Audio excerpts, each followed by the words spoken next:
Hello there, this is Bick Benedict. We're playing Rise of the Tomb Raider on the PC on the hardest difficulty, and this is my guide and walkthrough for the aforementioned title and difficulty. We're currently on installment the 6th. So this guy has an optional mission for you in which you need to clear some caves. I think it's just one cave of 4 wolves inside of it. And it's a pretty easy situation. Mainly because you can just use poison arrows and spawn kill all of them should you enjoy doing things like that, which I certainly do. I don't know about you.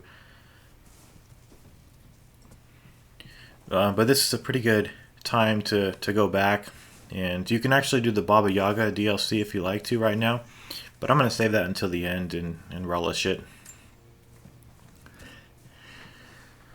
That's the mission right there, the disturbance in the sawmill. That's what it wants you to do. So I'll also point out another tomb once we come up here, when we actually get to the area where the tomb is. So you want to head up here after you use the rope pool. There's going to be a checkpoint right there in which I put an edit for myself. This wall is one that I took down, and it saved my progress. So you'll have to take it down from on this side. So you jump up here. Looks like it didn't connect for me. And what's going to happen here, this is actually a really cool area. But when I play this game, I'm never really excited about the gunfights. I'm always more excited about trying to figure out the paths to get through the stealth sections and take everybody down quietly. It's really fun. So, they're going to introduce us to another on-the-fly crafting mechanic, but this time with the Molotov cocktails. So, the only one I really don't understand too much, and one that I haven't used as much, is the smoke grenades. I understand that, there's something to use so that you can sneak past enemies. In most games, that's usually what they're for. But enemies can hear them, so that kind of defeats the purpose, in my opinion. The tomb, actually, do you see where that... It's over there to the right. You want to jump over there, go up one of those walls with the slashes on them, and you'll get over there. But for the purposes of this video, we need to go over here. So grab a flammable bottle and chuck it over there. And then we're going to head on into this area, and it's going to introduce us to the mechanic of rope swinging, which was not in the first game, but which is definitely present in this game, and I rather like it. You may have noticed an edit a second ago when I was mantling over that platform. It's because I went back to that tomb and I put the edit mark right over there for some reason. I'm not sure why I did it there, but like when I'm doing these videos, I'm always really careful to try not to make mistakes when I'm platforming, because then if I do, then I have to get out the editing scalpel. So as you make your way up this ladder, we're going to be dealing with a solitary enemy.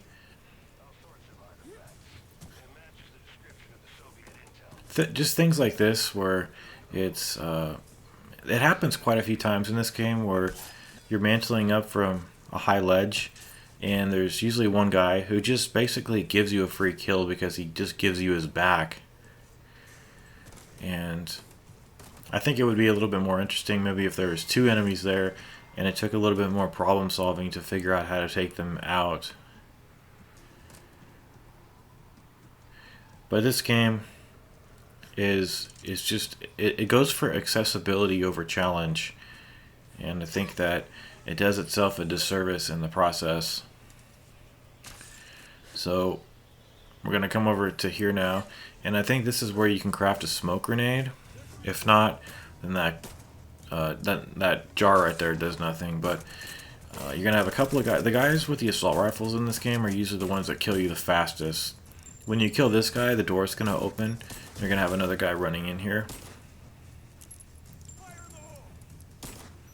I'll have to definitely increase... Well, I think I'm using yeah, this particular gun, I'm going to switch. I would always recommend that you get the guns that have the highest damage, because even if you think that this game is easy, and it is, you'll be encountering enemies that have a lot of HP, the Deathless. So yeah, like I said, I always go for damage. Now, there's going to be a couple guys across the way here, so you want to chuck. Well, should you chuck anything at them, I would actually advise against that, because you saw how well it went for me right there. Which is to say, it didn't go very good at all.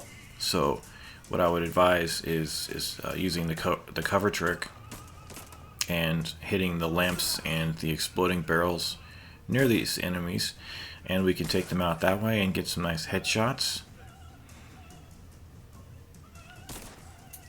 If it looks like I'm really bad at shooting, I kind of am.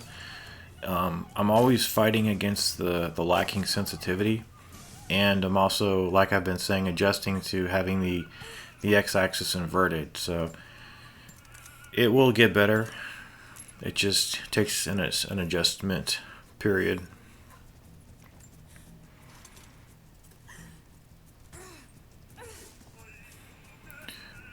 But like, if I had to say like what this game is deserving of as far as a score, I really don't care about scores too much, but I would say that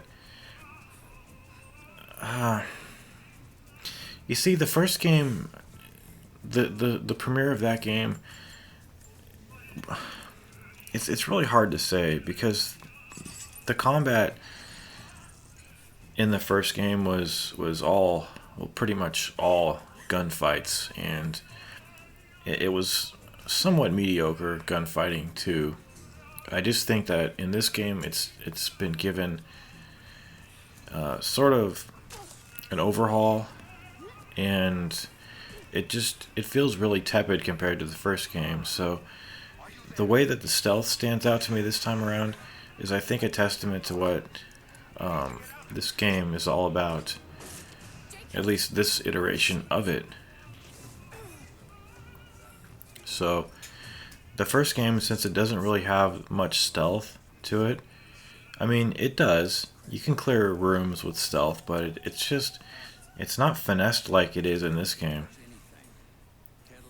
But here's a room where there are 3 enemies, and you can kill 2 of them instantly. And then probably kill that guy really quickly too, because by the time he reacts, you're probably already going to get a couple of arrows into him.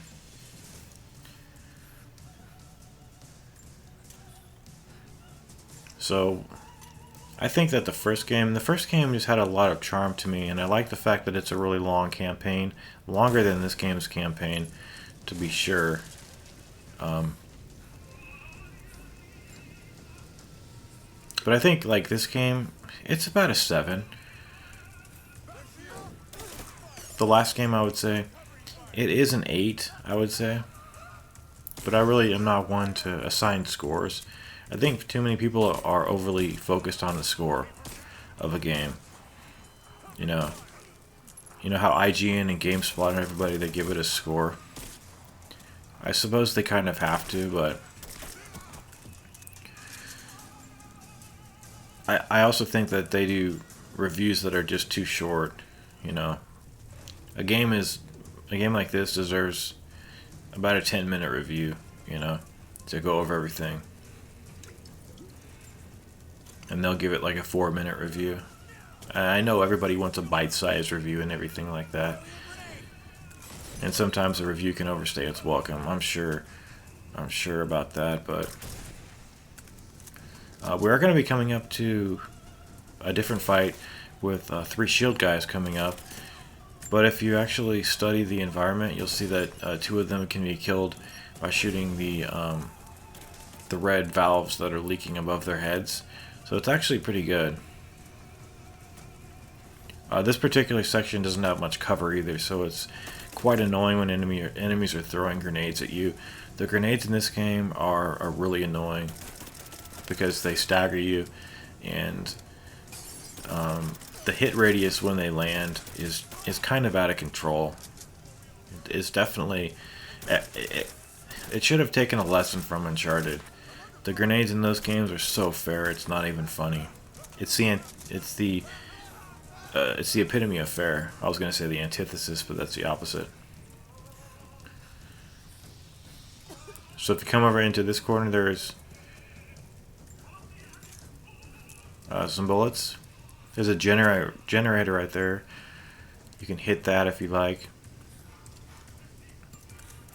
We're gonna push up here, go upstairs, and then we're gonna do that battle. It's a two-phase battle, but it's given a checkpoint. So you shouldn't have too many issues with it, especially if you know how these enemies can be taken out so easily. Like, see how these enemies kind of work in tandem with one another? Like one's flanking and one's putting suppressive fire on you. It's actually really clever, and I applaud the game for that. Here's the checkpoint area. These cross-eyed fuckers with their shields. You see the valves above them? Shoot those. That gives you an instant kill. There's one. There's two. And then you can take the last guy out with a poison arrow. Whole situation done in about 10 seconds.